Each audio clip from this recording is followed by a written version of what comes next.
is up, my ducks and drakes? Welcome to the Crowded Lake. Today we will be reading Trip Down Memory Lane by me, chapters 13 through 18. Trigger warnings in this episode consist of forging vomit and blood in chapter 14, blood in chapter 15, and cursing and mentions of suicide in chapter 16. If any of this makes you uncomfortable, please feel free to click off. Please stay safe and enjoy the episode. Chapter 13, Making of a Prince, Patton's Point of View. I woke up with my stomach hurting even more. The wind blew softly, having the grass act like feathers did my very ticklish arms and neck. Some of the green fog was trickling over where I was outside Remus's memories, but it doesn't bother me anymore. I knew how to get something to eat, but everything that was food around here was a hologram of some side's past memories. Even if there was real food in this place, I wouldn't know where to find it. If I didn't jump, I would have food. Then again, I thought I'd be dead when I jumped, or at least lose my physical form. I decided to walk down the next side's memories. Since, of course, we were crossing the line between the dark and light sides, Roman was next. It only made sense that his path was right next to his brother's. I started near the beginning, where Remus's path ended, and walked in, being greeted by a smell of hot glue that was running for hours. I first came across the memory Roman hard at work. He looked to be around 3. Logan was next to him, insisting that he did all the work with the hot glue gun so the young prince didn't hurt himself. He had bent up a piece of cardboard covered in gold glitter and rainbow sticker gems. I remember this clear as day. I wasn't in the room, but this is when Roman decided he wanted to be a prince. He spent all day coming up with the costume. He had Logan help him with most of the time and with the harder stuff and more dangerous aspects, while Roman just slipped the ideas and materials to him. Logan did like the work with hot glue, sew, pin, and supervised the kiddo while he used safety scissors. They spent most of the day on the main part of the costume, the clothes. Roman had white button-up top from an Easter that had come and gone. Nothing much was done to it, except Logan took off the buttons and stitched it up so it looked more like a regular dress shirt. The most important part of the outfit was the sash. Roman had an old baby blanket that was given to him when he first appeared. Roman took it on adventures and to explore with it so much that it was falling apart. Even a good sew job couldn't fix the blanket. Roman swore on Prince's honor that he would never get rid of it, and always take care of the blanket. So he turned the only good strip of the fabric left into a sash for his costume. It is funny to think, because he still kept that promise even to this day.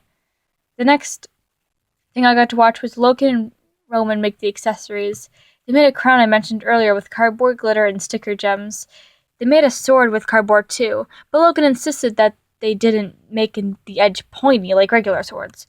The prince was confused why, so Logan explained with a lie. This is the most creative I have seen the teacher get, not to mention he lied for the safety of everyone. Sharpness of a sword can't cut through dragon's scales, Logan stated. Since the scales are so strong to be stabbed through, you'll need a dull edge to dig underneath the scales and yank them off. It does not seem like a lot of damage, but it is the human equivalent to ripping off one of your toenails. Roman winced at the thought, but agreed that it'd be best to fight dragons that way, so he let Logan dim the sword. Lastly, they made a shield. Roman drew the template against a big piece of cardboard, and Logan used a razor to cut it out. He took the hot glue gun and made a handle on the back. Roman would not leave his room for the rest of the day, or at least until he finished the shield design. It was close to what it looks like today, but colored sloppily in crayon on a wrinkled piece of cardboard with a little less detail. At dinner that night, Roman did not walk into the dining room like usual. He took the time to roll out a red carpet made out of red towels tied together.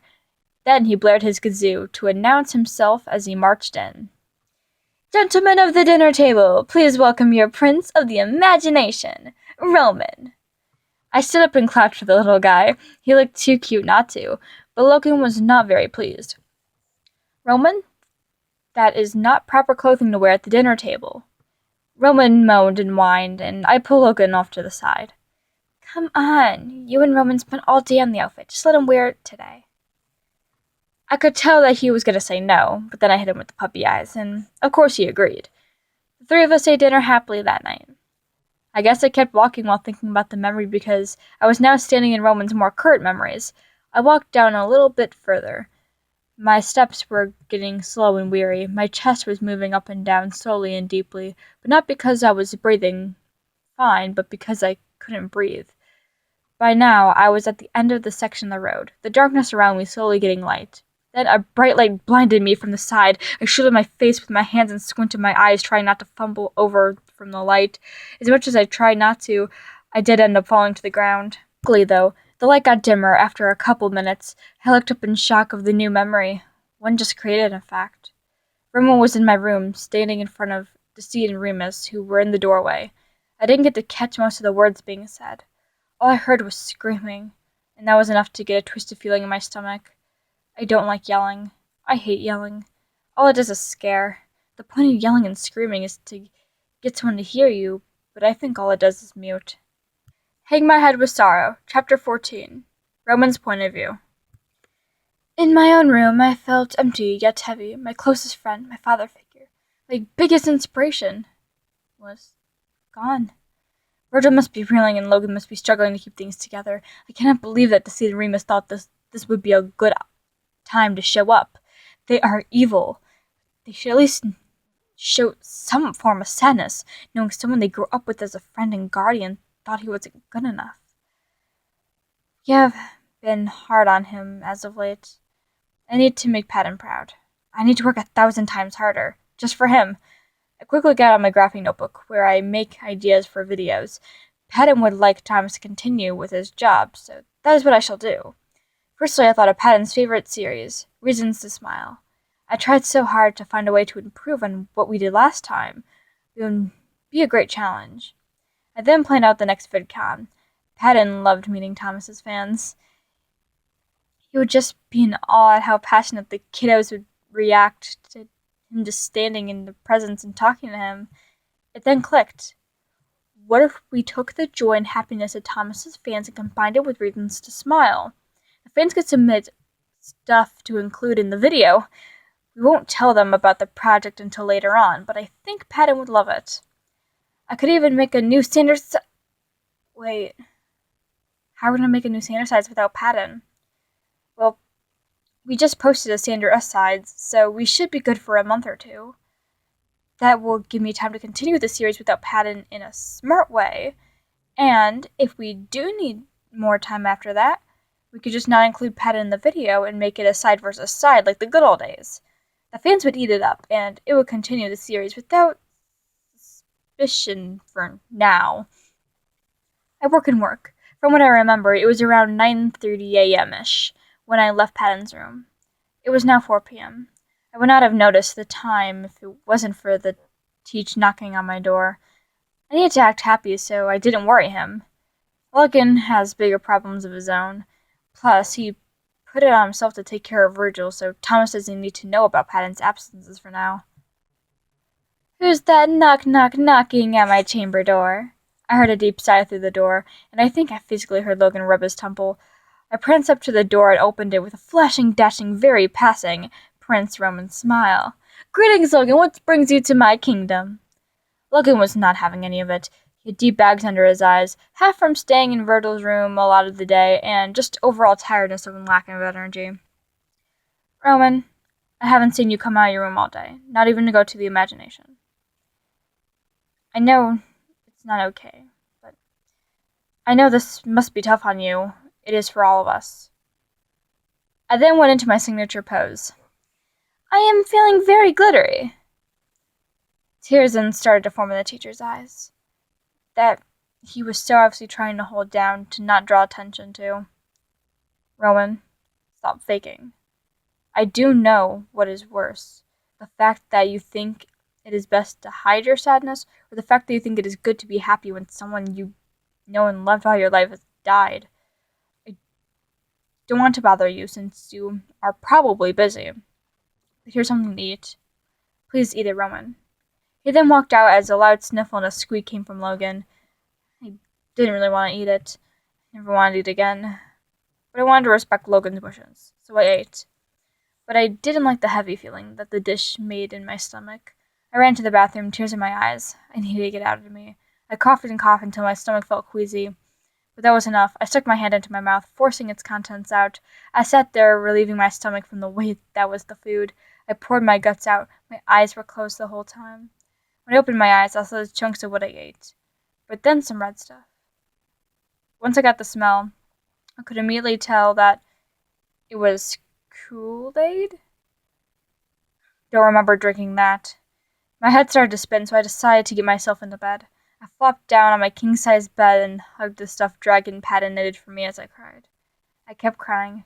I didn't even think I was going to sleep, and the next thing I knew, my alarm was going off. Heads up, shoulders back. Chapter 15. Patton's point of view. Roman was now walking back to his room and slammed the door. That was the part where the memory ended. I slowly got to my feet. My eyes hurt still from the red light the memory had recreated. The flashing red light in my vision was like when you try to drive a car when a cop car on the curb has its lights on. It made it very difficult to see anything, but it was still very possible. The transition from Roman to Logan's Lane was like ice quickly melting over a tabletop. The feel of warmth from misty and moisty to dry and cold, instead of having everything stay the same color and having the memories be the side's color. The air was dark blue, and the memories were the ones that looked regularly colored. Logan did such cute stuff as a kid that I had no idea about. There was one memory that showed up of Logan teaching his stuffed animals the multiplication table the day Thomas had first learned it in 3rd grade. He used a pointer and a whiteboard to illustrate how to use it properly. As Logan got older, along with Thomas, I still find him doing the same thing in all of his highlighted memories. Working, learning, studying, repeat. That is what he did, day after day. Then as I was appreciating his most recent memories, I noticed something different. Logan was crying. He was in his room with a 5-gallon tub of Crofters, but something seemed different about this jar. He wasn't eating his favorite flavor, strawberry, or anything of the sorts. He wasn't even eating his own flavor. Before I could tell what kind of weird Crofters he was eating, it finally clicked that Logan was crying. I have been crying so much I forgot to even notice. He then turned over the jar and started to cover art long and hard. He was eating the new blueberry blast jam, which explains why I didn't recognize it, though the jar had something on it that made me feel something that I never did before. The bear in the jar was replaced with a picture of me. It wasn't a photo, though. It was a drawing. I know it was drawing by Roman because it has his art style. Virgil doesn't like sharing his artwork, so Logan drew it. The picture was used in pastel colors. There was a flower crown wrapped around my head. My freckles were more prominent, and overall just looked way cuter than it had any right to be. I'm getting distracted. I turned my focus back to Logan. I so wish I could help and be there. Yeah, I decided that my happiness was more important than my friends. It definitely wasn't. I watched as Logan cried, staring at the jar, then cried some more. That was just a memory, and it was from today. He actually misses me?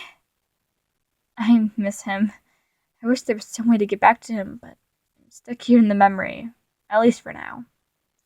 Somehow, Logan's memory lane was pretty short, and it led me to the Orange Sides lane. I don't know much about him, but I do have a rough idea of what he does in the mind. I never had the chance to meet him, though. I walked in slowly into the orange light that surrounded me like a sunrise. All of a sudden, I was hit by a piercing noise. I squinted my eyes and put my head down, covering my ears with my hands, and I started running through his lane.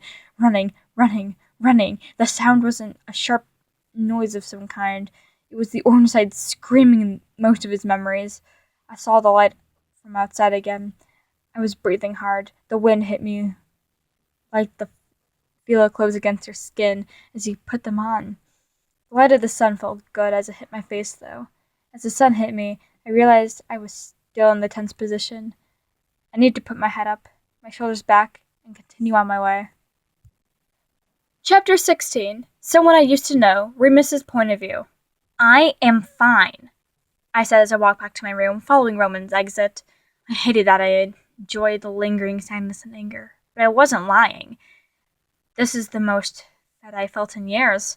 Now that I think about it, it was Roman who drained me. Our past as two brothers is completely complicated, but our joyful time together is engraved in my brain like Patton's name is to his bodiless tombstone. I loved it when we played make-believe. Roman played the knight always, and I played a bit of everything. Sometimes I used to be the dragon stuffed animal and played the dragon. Other times, I was the villain of the castle. Or even on rare occasions, I was a knight alongside Roman. 9 times out of 10, we would use our bunk bed as a castle. It was a lot better when we shared a room. To be honest, we were still supposed to have the same room. I just kind of got kicked out one day, so I made my own room in the dark side of the imagination first, before being taken by Virgil, who saw me and took care of me, knowing my pain.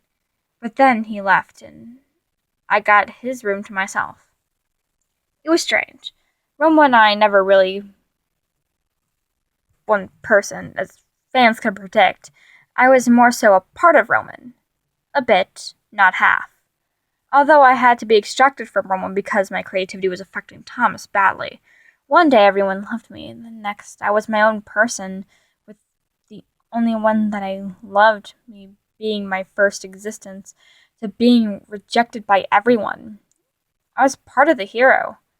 Shouldn't I get a happy ending? I don't even know why I should be sad that Patton's gone. He never liked me. I never liked him.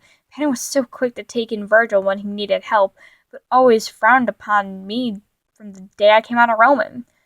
It's like one day I was living the dream, the next we were worrying about some problem within ourselves, so you rip it out and then I woke up as the problem. I am the problem. Why would the sides want me out of Roman if I wasn't? Why would Roman kick me out if I wasn't? Why would deceit, the closest thing I have to a friend, get annoyed when I'm around if I wasn't? Everything lines up, the stars in the sky creating constellations. The facts are there, and so are the lines. But I need to pull myself together, do a little bit of my job, then shut down for a while. I may be Remus, but I do take care of Thomas. My energy is probably shining through right now. Then the other side's breaking down. Roman's breaking down. I shouldn't weigh down Thomas just because I'm a piece of dookie. Just then I heard a clacking of boots coming closer and closer from the hallway. Great. Double D is coming. Time to show off a wicked smile and pull my tricks until he leaves. It was a simple knock on the door, but to my head it sounded like someone turned the tornado alarm right on next to my ear. Come in, bitch. The seat stepped in and looked around my room. He then took a step closer, to me, and crouched down. Although before he could speak, I raised my voice. I thought you were helping your son. Calling Virgil to seat stung, and I knew it. If he says I am being rude, he more than any other side should take the "it is what I am instilled in Thomas to do" bait. I was helping Virgil, but since he was thinking about unpleasant ties in regards to me, Logan and I thought it would be best if I left, to keep Virgil from panicking. Wow, that's harsh. It got to the point that Virgil can't even see deceit without his fangs foaming. I mean, Dee, it's not like you raised him for years on end and then gave him the world for him to throw it away. She gave me a look to shut up, and for once I did. For some reason, Deceit is bleeding from the impact of Patton's death, and all he did was hurt Dee. Is it just the fact that he offended himself that got to him? I am way too dumb to figure this out. Complicated questions like that just, You did not ask for this. Chapter 17. Deceit's Point of View. I was walking back from Patton's room when I left. I got a glimpse of how the walls in the hall looked compared to Patton's. I could tell the color was fading. I was going to have a lot of time to think. With Patton being gone, I am sure Thomas will excuse us for being a bit off, as long as we still keep him as a functioning human. Then I thought, what if I don't have much time? The air in the dark side of the mine is cold and dry. As half-snake, I could get very ill or often die. Or often, that's very excessive deceit. Or even die from those kinds of conditions. My nightly visit with Patton was my confirmation that I would stay alive. Now that he's gone, how will I get warmth? I was walking along. I thought of Roman. He thinks he needs to be tough all the time. He thinks he needs to be a hero. He must understand at some point that he needs to be his own hero. He needs to take care of himself. Funny enough, Thomas needs to learn that too. The last thing I think of when he did that I completely remotely call leisure time is when we watched Frozen, but that was only to distract himself from the party. While I was walking down the hall, I felt the air get moist, with smoke rising from the ground. This was a new sensation that I don't remember ever happening in the dark side of the mind. I then decided to head to Remus's room to check on him. Luckily, I found a dead mouth on the ground, so I decided to pick it up and stick it in my pocket to give to Remus. I could hear the echo on my boots hitting the floor, like the sounds were bouncing off the narrow walls right into my ear, like a basketball on the backboard, making it into the hoop. I got to Remus's door, and without a hesitation, I did my triple knock. "Come in, bitch," came a rough voice from inside. I turned the knob, and the door swung open, not thinking of how hard causing the door to hit Remus's wall. I stood for a second, just looking at the Duke, spread across the floor. I was about to speak when I decided to steal the bacon before I did. "I thought you were helping your son." That really stung where the decaying cavity in my heart was. Son?